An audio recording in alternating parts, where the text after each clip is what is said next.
अस्सलाम वालेकुम my YouTube family. क्या हाल चाल है आप सबका। उम्मीद करती हूँ आप सब ठीक ठाक होंगे, खैर खैरियत से होंगे। अल्हम्दुलिल्लाह एक नई सुबह का आगाज़ हो चुका था और उठते साथ ही सबसे पहले मैंने खाली पेट एक गिलास गर्म पानी में लेमन के ड्रॉप्स ऐड करके वो पिया। कभी कभी मैं इसमें हनी भी ऐड कर लेती हूँ। साथ ही मैं नाश्ते की तैयारी में लग गई। सबसे पहले मैंने अपने हस्बैंड को नाश्ता बना कर दिया, फिर मैंने इज़हान के लिए नाश्ता बनाया और फिर मैंने खुद भी नाश्ता कर लिया। आज का दिन बहुत मुश्किल था क्योंकि आज बाहर के करने वाले काम बहुत ज़्यादा थे। ग्रॉसरीज़ करनी थी। जिस दिन ग्रॉसरीज़ करनी हो तो उस दिन बहुत ज़्यादा थकन हो जाती है क्योंकि घर आके भी सारी चीज़ें समेट के जगह पे रखनी होती हैं और खाना शाना भी फिर आके बनाना बड़ा मुश्किल हो जाता है। नाश्ता मोस्टली हमारा ब्रेड एंड टाई होता है क्योंकि सुबह नाश्ते में इतनी हैवी रोटी या पराठा वगैरह नहीं खाया जाता, ना ही सुबह उठते साथ ही दिल चाहता है। तो मोस्टली हम लोग ब्रेड अंडा या ओट्स वगैरह नाश्ते में ले लेते हैं। अपने हस्बैंड को मैं नाश्ता दे रही थी और यहाँ इज़हान कह रहा था कि मैं अपना नाश्ता खुद ही बनाता हूँ मामा। अब माशाल्लाह ये बड़ा हो रहा है तो इसका हाथ ऊपर तक पहुँच जाता है और ये मैं कुछ भी बना रही हूँ तो चूल्हा बंद करके तो चला जाता है। अच्छा, मैं इसके लिए स्क्रैम्बल्ड एग विद चीज़ बना रही थी। इसके लिए सबसे पहले मैंने इसमें 1 टेबलस्पून बटर ऐड किया, उसके बाद मैंने एग ऐड कर दिया उसमें और फिर मैंने सॉल्ट, पेपर और ऑरिगेनो ऐड की और फिर मैंने ऊपर चीज़ का स्लाइस ऐड कर दिया और उसको मेल्ट कर लिया। पहले मैं बस सिंपल स्क्रैम्बल्ड एग देती थी 6 मंथ्स प्लस जब इसकी एज हो गई हुई थी, तो अब ज़रा स्पाइसेस थोड़े बहुत और फ्लेवर्स ऐड कर देती हूँ। अपने लिए भी मैंने सेम एग बनाया था जो मैंने इज़हान के लिए बनाया था। इसके बाद हमने जाना था बाहर और मुझे समझ नहीं आ रही थी कि मैं क्या पहनूं, तो मुझे कपड़े निकालते निकालते ज़रा सोचना पड़ रहा था। खुद मैं बाद में रेडी हुई। मैंने सोचा पहले मैं इज़हान को रेडी कर देती हूँ, फिर आराम से खुद रेडी हो जाऊँगी। इज़हान का ये वाला ड्रेस भी मैं पाकिस्तान से ही लेके आई थी। नई जगह पे जाते हैं तो आहिस्ता आहिस्ता चीज़ों का पता चलता है, तो इसलिए मैंने सोचा कि कम से कम इज़हान के मेरे पास कपड़े वगैरह पूरे हों ताकि मुझे जाके फ़िक्र ना हो। जब भी मैं लोशन लगाती हूँ तो इतनी क्यूट हरकतें करता है, मुंह खोल लेता है और उसको खाने की कोशिश करता है। फिर मैंने इसको बेबी परफ्यूम जो है वो स्प्रे कर दिया। इससे बहुत अच्छी सी खुशबू आती रहती है तो मुझे भी बहुत अच्छा फ़ील होता है। फिर जी मैंने इज़हान का बैग रेडी किया। इसमें इसका एक ड्रेस और डायपर्स तो मैं मस्ट रखती हूँ। पहले ये छोटा था तो इसका फार्मूला और फीडर वगैरह मैं साथ रखती थी, लेकिन अब योगर्ट या प्यूरी वगैरह मैं साथ रख लेती हूँ ताकि अगर कहीं पे भी इसको भूख लगे तो कम से कम ये भूखा ना रहे। नमाज़ का टाइम हो गया था और इज़हान के पापा ने कहा कि मैं नमाज़ पढ़ लूँ तो चलते हैं, तो इज़हान भी अपनी शरारतों में लग गया था। आज मौसम भी काफ़ी ठंडा था और धूप ज़रा सी भी नहीं निकली हुई थी।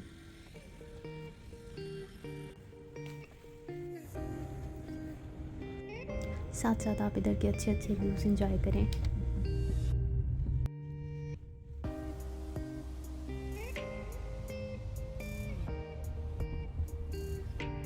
बस ऑलमोस्ट हम ग्रॉसरी स्टोर पे पहुंच गए थे। ये एक बंगाली स्टोर है और इधर से पाकिस्तानी, इंडियन, बंगाली सारा कुछ जो है वो बहुत रीज़नेबल प्राइस पे मिल जाता है, तो हम लोग मोस्टली यहीं से अपनी ग्रॉसरी वगैरह करते हैं। अब ऑलमोस्ट मेरा 3 वीक्स बाद चक्कर लगा तो सारा कुछ ही ख़त्म हुआ था, तो काफ़ी सारी चीज़ें थी जो लेने वाली थी। लास्ट टाइम मैंने मेथी ली थी और बहुत शौक से बनाई थी, तो इस दफ़ा मैंने सोचा कि मेथी के बजाय साग ले लेते हैं, तो वो भी मैं फ़र्स्ट टाइम बनाऊंगी और मेथी भी मैंने फ़र्स्ट टाइम बनाई थी यहाँ पे, क्योंकि कोरिया में ये चीज़ें इतनी इजीली अवेलेबल नहीं थी और जिस तरह यहाँ पे हर चीज़ की अवेलेबिलिटी है, फ़ूड के मामले में कोरिया में इस तरह की अवेलेबिलिटी नहीं थी, तो काफ़ी प्रॉब्लम होती थी वहाँ पे। आई होप आप मेरे साथ साथ हमारी ये ग्रॉसरी शॉपिंग को एंजॉय कर रहे होंगे।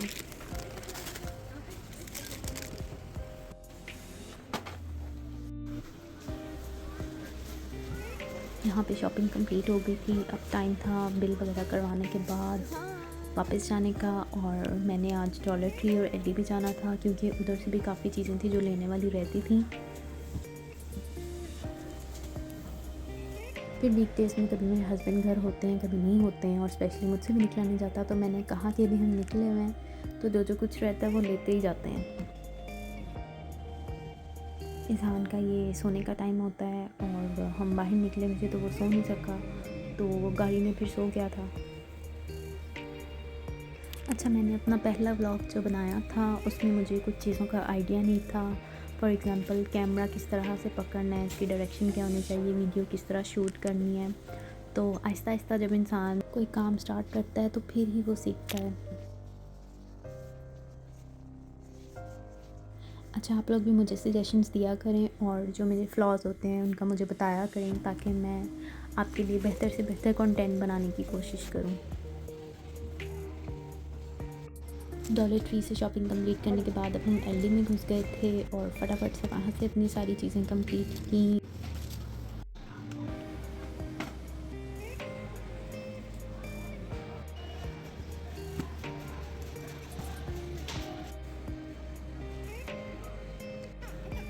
अब तक इज़हान भी बिल्कुल तंग पड़ गया हुआ था क्योंकि उसको कुछ भी नहीं खिलाया था, उसकी नींद भी डिस्टर्ब हो गई हुई थी। कार्ट से उतारा तो थोड़ा मूड उसका अच्छा हुआ। बस जी, फिर ऑलमोस्ट हम पहुंच गए थे घर पहुंचते ही मैंने इज़हान को कपड़े शपड़े उसके चेंज किए, उसको ईज़ी किया और फिर हम जो कुल्फ़ी लेके आए थे हमने वो इंजॉय की क्योंकि भूख बहुत लगी हुई थी। वो खाते ही मैंने फिर डिनर की तैयारी की। आज कुछ कुक करने का तो टाइम था नहीं क्योंकि ऑलरेडी बहुत लेट हो गए हुए थे।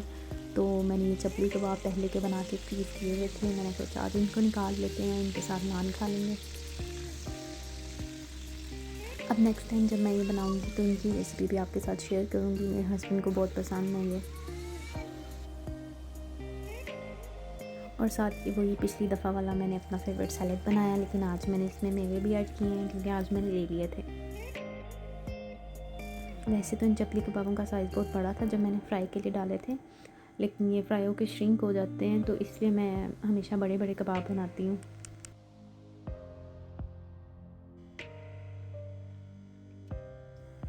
फिर मैंने नान शान गर्म कर लिए और हमने अल्हम्दुलिल्लाह डिनर कर लिया। डिनर के बाद मैं बहुत थक गई थी, मेरे अंदर कुछ भी समेटने की हिम्मत नहीं थी, तो मैंने सब कुछ एज इट इज़ छोड़ा और जाके लेट गई। इज़हान को भी सुलाया और ख़ुद भी थोड़ी देर मैंने रेस्ट किया। सारा कुछ ला के बाहर से एज इट इज़ रख दिया था। फिर जब मैं रेस्ट करके उठी तो फिर मैंने ये सारा कुछ समेटना था। अच्छा, ग्रॉसरीज हम ले तो आते हैं लेकिन ग्रॉसरीज लाना तो एक्साइटिंग लगता है, लेकिन फिर ला के जो समेटने वाला काम है वो सबसे ज़्यादा मुश्किल लगता है।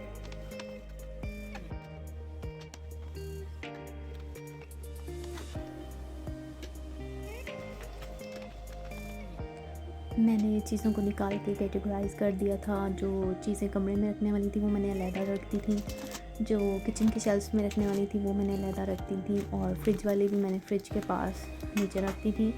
फिर मैंने आहिस्ता आहिस्ता रखना शुरू की। कमरे वाली पहले रखी, फिर मैंने शेल्फ्स वाली जो है वो रखी। ये छोटे छोटे काम बहुत ज़्यादा टाइम ले लेते हैं और आप सब भी अपने घरों में मोस्टली ख़वातीन यही सारे काम करती होंगी। बस फ़र्क ये है कि मैंने ज़रा इनको शूट कर लिए और आप शूट नहीं करती हैं।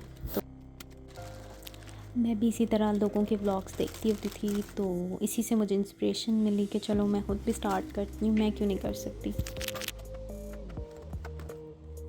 बस अब अल्हम्दुलिल्लाह स्टार्ट तो कर दिया है, साथ आप लोगों ने थोड़ा सा सपोर्ट करना है। अगर आप मेरे चैनल पे नए हैं और आपने मेरा चैनल सब्सक्राइब नहीं किया तो लाजमी सब्सक्राइब करें। शेल्फ़ की चीज़ें सारी जगह पे जा चुकी थी, लेकिन अभी फ्रिज की रहती थी और इज़हान उठ गया था तो मैंने पहले उसको थोड़ा सा उठाया, उसको टाइम दिया, उसका मूड ठीक किया। फिर मैंने सोचा कि कोई और काम करती हूँ।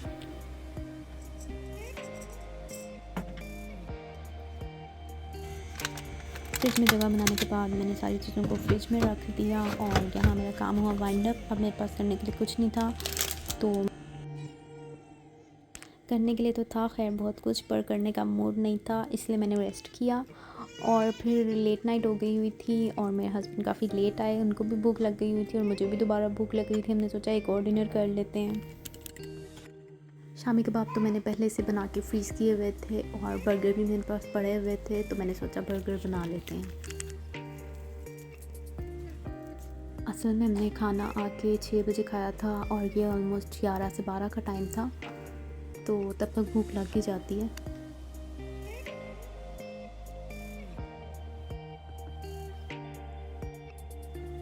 शामी कबाब के ऊपर मैंने लगा दी थी हॉट चिली सॉस, मायोनीज़ और अंडा बना लिया था मैंने। फिर मैंने टमाटो सैलेड लीफ और चीज़ का स्लाइस ऐड किया और ये हमारा बर्गर रेडी हो चुका था। बस जी, फिर मैंने किचन वगैरह समेटा और दिन हमारा ख़त्म हो चुका था। उम्मीद करती हूँ आपको मेरा व्लॉग अच्छा लगा होगा। मिलते हैं नेक्स्ट व्लॉग में, तब तक के लिए अपना बहुत सारा ख्याल रखें। अल्लाह हाफिज़।